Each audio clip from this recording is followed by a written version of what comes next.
Hi, this is Thomas with Believe in the Run. This is Robbe with Believe in the Run. Ciao, Robbie. Ciao, Thomas. We're going to Italy today. Yep. Diadora. Put another shrimp on the Barbie. Exactly. All right. Yeah, we're talking today about the Diadora Gara Carbon.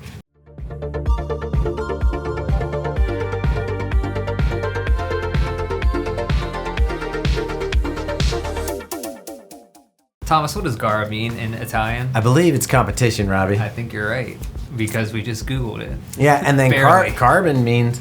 Yeah, Carbon. Carbonara. No, it's carbonara. Oh, okay. Yeah, that's what it's short for.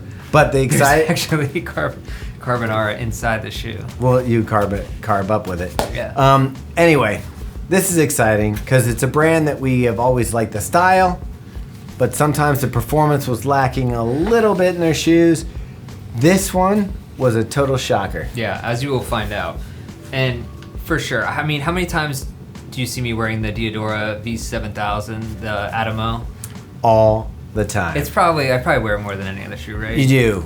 You wear it quite a bit. It's like, as a lifestyle shoe, it's not a bad running shoe, but it's as a lifestyle shoe, one of my favorites.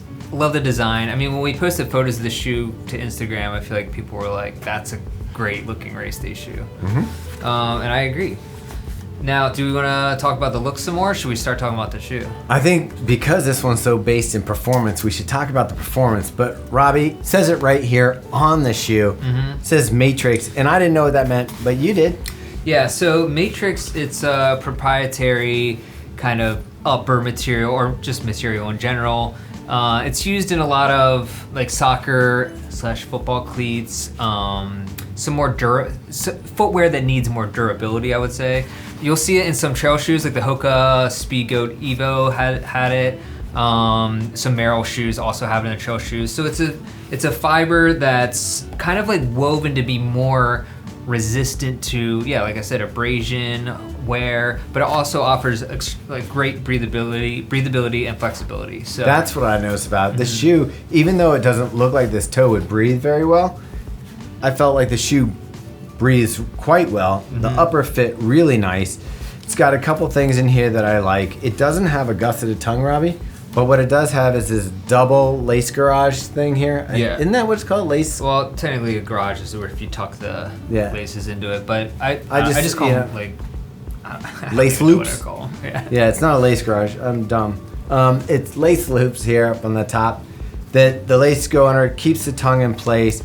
You do kind of have to play with the tongue a little bit because it is flat and wide, but once you get it on, this shoe fits really well. Some people have said it's generous in the toe box.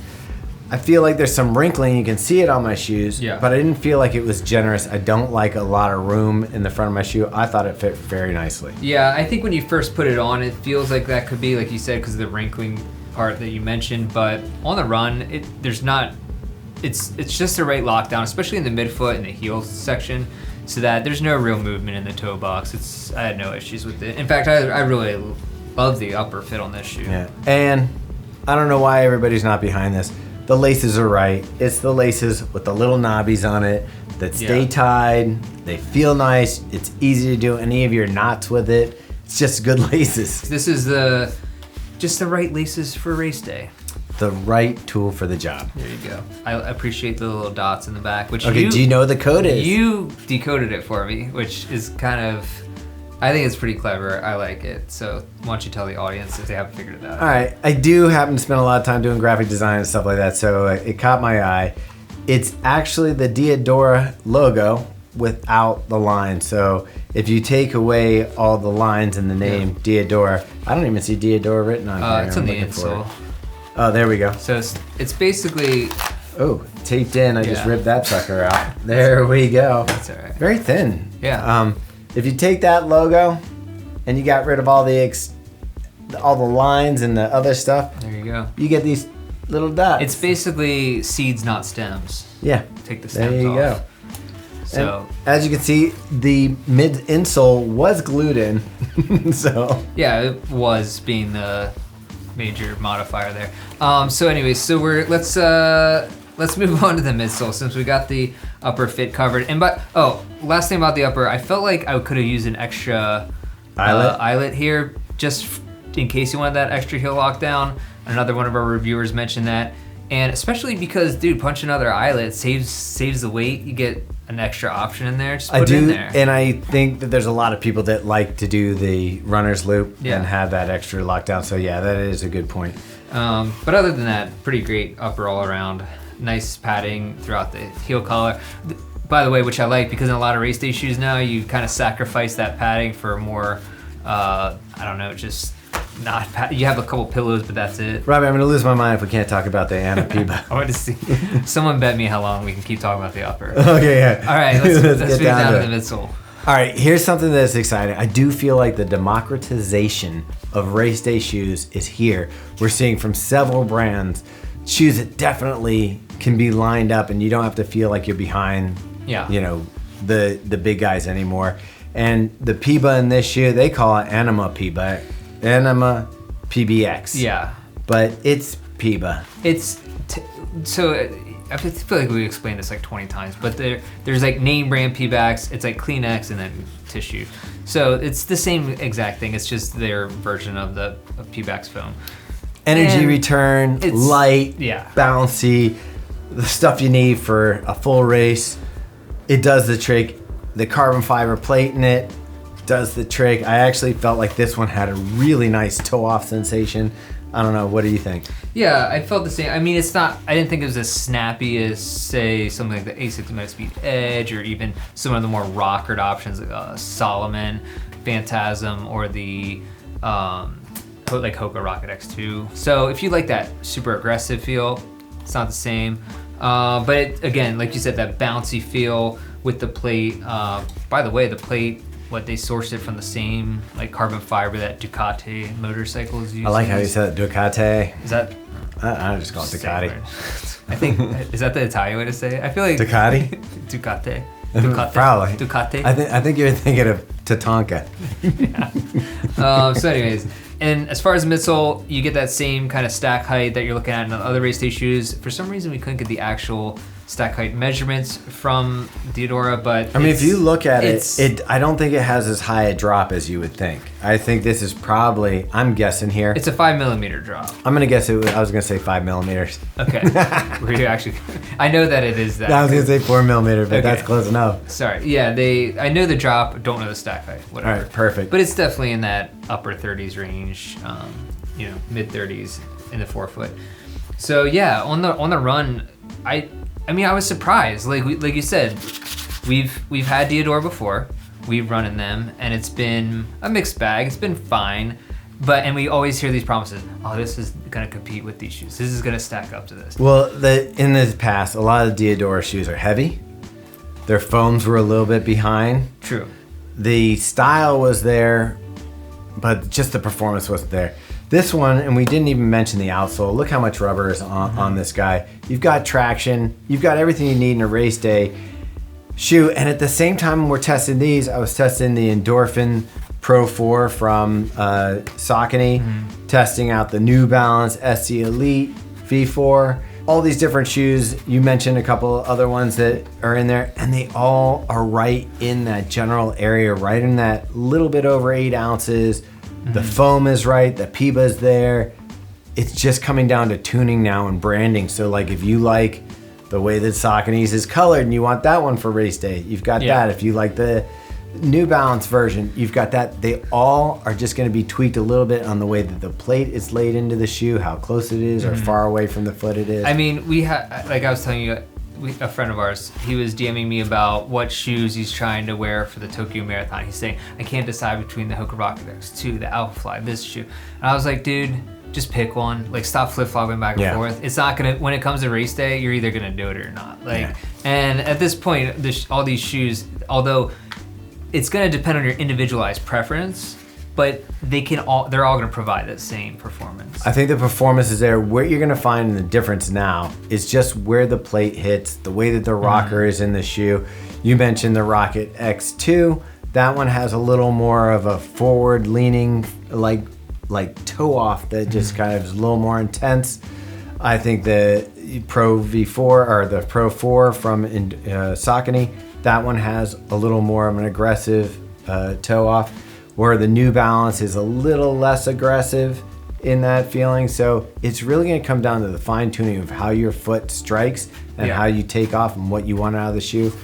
I like this one quite a bit.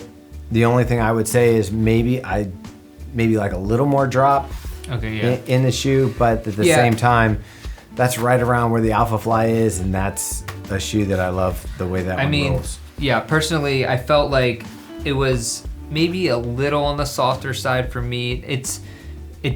Like I said, I like that snappier feeling in race day shoes. Even if I have to forego some comfort, I'll rather take that. But again, that's like my personal preference. If you're gonna compare, like this is kind of like in between the the Saucony Endorphin Pro 4 and the New Balance SC Elite V4. Okay. So it's right in that mix. All three shoes, I really feel like you said. Yeah. Interchangeable for my size, 10.5, 8.4 ounces or 239 grams, which is right there with those other shoes. Yeah, same thing. Yeah.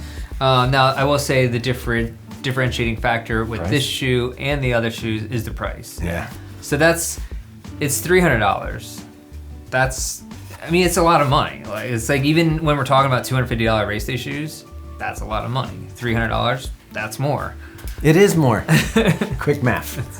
So it's That's like not hot. So at the same time, like blap, blap, blap. There's going to be people who are spending certain, if they're spending that much money, that's maybe to them doesn't matter. If you really want looking. See, I think you're looking at it wrong. It again comes down to brand and what you want, what your style is. Like this is that crossover between performance and fashion. Yeah, no, I get it.